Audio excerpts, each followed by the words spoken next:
ẹ̀yin tèmi iṣẹ́ ti gbọ́ latest àṣé ọ̀rọ̀ China kò ṣe China tí Àṣàbí Ọlọ́ṣẹ tó sọ few days ago tó ṣe fídíò few days ago pé àṣé olóṣó aṣẹ́wó ni àwọn tó ń lọ China àṣàṣẹ́wó lọ́lọ́ ń ṣe ọ̀rọ̀ yẹn mà ti gba gbogbo Facebook ọ̀rọ̀ yẹn in fact ó ti gan lórí Facebook tó yẹ pé ìyá Esabod ti jáde fún Àṣàbí Ọlọ́ṣẹ o ìyá Esabod ti jáde fún Àṣàbí Ọlọ́ṣẹ o tépé dẹ́ni kò sọ̀rọ̀ tí ìyá Esabod sọ tán sí Àṣàbí Ọlọ́ṣẹ wọ́n ní kẹ́ni má ni wọ́n ní onílara èèyàn ni wọ́n lọ tara ni wọ́n lọ. ẹ̀yin èèyàn wa wàhálà míì ló tún ṣẹlẹ̀ báyìí lẹ́ẹ̀rin Àṣàbí Ọlọ́ṣẹ àti màmá Esabod ẹgbẹ́ gbogbo nǹkan tí arábìnrin yìí tí ó sọ ò látara wípé wọ́n ní àwọn tó ń lọ China wípé olóṣù ni wọ́n lọ ń ṣe níbẹ̀ ni màmá Esabod jáde fún Àṣàbí Ọlọ́ṣẹ. ẹ̀yin tèmi ẹ jẹ́ ká gbádùn ọ̀rọ̀ tí arábìnrin yìí sọ. ó dùn wọ́n ní báwo ló ṣe mọ̀ pé àwọn ọmọ nípa àwọn ọmọ ọlọ́mọ tó ń lọ China tó ń lọ wá àtijọ́ àti mu tó ń ṣe bísínẹ́sì wọn ní China bá Àṣàbí Ọlọ́ṣẹ wá ń bá wọn jẹ́ ní pé aṣẹ́wó ni gbogbo wọn lọ ń ṣe ní China kò sọ̀rọ̀ tí Esabod sọ tán o ìyá Esabod sọ pé torí ẹ̀ náà lọ ṣe gba oyè lọ́wọ́ Àṣàbí Ọlọ́ṣẹ kò sọ̀rọ̀ tí Esabod sọ tán o ìyá Esabod sọ pé tí Àṣàbí Ọlọ́ṣẹ fi lè mọ̀ pé aṣẹ́wó ni àwọn àwọn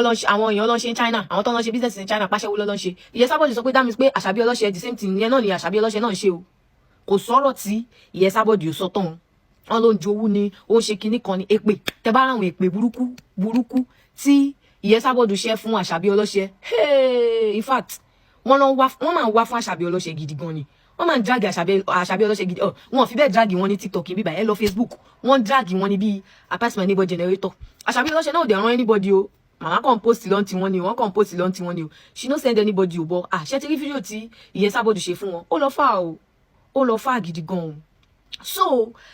fídíò tí Àṣàbí Ọlọ́ṣẹ ṣe yẹ ni pé aṣẹ́wó làwọn èèyàn lọ ṣe ní China wọ́n á wò pé ṣé fídíò yìí ṣó wé tó báyìí ni ṣó ní gravity tó yẹn ni táwọn èèyàn fi ń react sí tó báyìí mo wá ní kí tún lọ tú fídíò yẹn wò again mo wá rí pé Àṣàbí Ọlọ́ṣẹ wọn sọ pé ẹ̀yin kan wọn ò dẹ̀ sọ pé àwọn kan the way tó ṣe sọ wọ́n ní ẹ gbọ́ wọ́n ní ẹ̀yin tẹ́ ẹ̀ lọ China pàṣẹwó lẹ̀ lọ́n àbọ̀tẹ̀ wọ́n ní wọ́n láṣẹwó lẹ̀ lọ́n ṣe China like the way tó ṣe generalize ẹ̀yẹ òun ló jẹ́ káwọn èèyàn máa react báyìí o táwọn èèyàn wá fún wọn táwọn èèyàn ní k'Àṣàbí Ọlọ́ṣẹ mórí wá kọ́ fún ọrùn lẹ̀ o ìyá Esabod sọ pé láwọn àwọn vendor àwọn ọmọ ọlọ́mọ àwọn ẹ mọ̀ pé àwọn young business owners ló ń lọ China yẹn gan sìn ní ìyá Esabod sọ pé láwọn ẹni ẹlẹ́ni tó pé bó ṣe máa jẹ bó ṣe máa mú ló ń wá lọ ní pé Àṣàbí Ọlọ́ṣẹ wá lọ sọ pé aṣẹ́wó ni wọ́n lọ ń ṣe ń bẹ̀ kíníkan ọ̀rọ̀ yẹn lọ fà gan o ọ̀rọ̀ yẹn lọ fà gan ọ̀rọ̀ yẹn rinlẹ̀ o mi tiẹ̀ mọ̀ kó máa rinlẹ̀ tó bẹ́ẹ̀ yẹ Ọlọ́run ní mọ̀ kó máa rinlẹ̀ tó bẹ́ẹ̀ yẹ o bóyá Àṣàbí Ọlọ́ṣẹ wọn bá tiẹ̀ tún jáde again wá sọ pé kọ́ tiẹ̀ wá apologize for generalizing because the way tó ṣe generalize a lot of people ló máa find it offensive gbogbo yín dẹ̀ lẹ mọ̀ pé China syndrome ó wà ń tàn sí China ló ń rìn ní báyìí sí almost gbogbo business owners tán lọ ti wà ní China èyí tí ó sì ń China currently ó ti lọ rí èyí tí ò lọ rí ó ń pípẹ́ àti lọ China lọ́wọ́ China syndrome ṣáà ń rìn nìṣá China ṣáà ń rìn nìṣá so a lot of them ló máa find ọ̀rọ̀ yẹn offensive and ọ̀rọ̀ yẹn ó lè ẹ mọ̀ ọ̀rọ̀ yẹn ó lè fa some rògbòdìyàn ó lè fa àwọn kan mi tó yẹ pé in fact some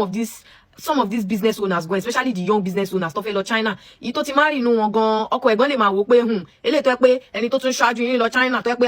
màmá China ni tó fi lè wá fún wa ní update pé aṣẹ́wó ni gbogbo yín lọ ṣe China àbó òótọ́ ni kọ́kọ́ mi máa fẹ́ kíyàwó ẹ̀ lọ àbí kíyàwó ẹlòmíì lọ kí insecurity kó wá setting kó máa wò pé àbó òótọ́ lọ́wọ́ t'Àṣàbí Ọlọ́ṣẹ sọ yìí ni pé aṣẹ́wó lọ́lọ́ ṣe ní China because ọ̀rọ̀ yẹn really rinlẹ̀ gan ọ̀rọ̀ yẹn trend kọjá kíni a ní fídíò tí ìyá Esabod ṣe f'Àṣàbí Ọlọ́ṣẹ sẹ́ẹ̀ ogun bíi tó ń wọn èpè burúkú fún Àṣàbí Ọlọ́ṣẹ èmi gan mo lọ tún fídíò yẹn wò mo rí pé fídíò yẹn àwọn èèyàn máa find fídíò yẹn offensive lóòótọ́ because of the way tó ṣe generalize káàtẹ sọ pé wọ́n ní mo gbọ́ pé ẹ̀yin kan ṣó ti ẹ̀yin kan but the way tó ṣe kó gbogbo wọn papọ̀ bíi pé gbogbo àwọn tó ń lọ China aṣẹ́wó lọ́lọ́ ń ṣe meanwhile àwọn kọ̀ọ̀kan dẹ̀ wà tó pé ó ga o ó lágbára o èpè yẹn pọ̀ èébú yẹn pọ̀ kò sí màmá Esabod má ṣe ìyá yẹ ẹ wo ọ̀rọ̀ ẹ lọ fà ojú sí ẹni mo ní kí n gbé wá fẹ́ inú pé ṣe tuntun gbọ́ pé àtijọ́ ìtọ́ máa ń dragi Àṣàbí Ọlọ́ṣẹ lórí ọ̀rọ̀ tó sọ nípa àwọn tó ń lọ China lásán la pé o ẹ wo ọ̀rọ̀ yẹn kàn trend kiri lórí Facebook ni ọ̀rọ̀ yẹn rinlẹ̀ o mo ní wájú sí yẹn ni o.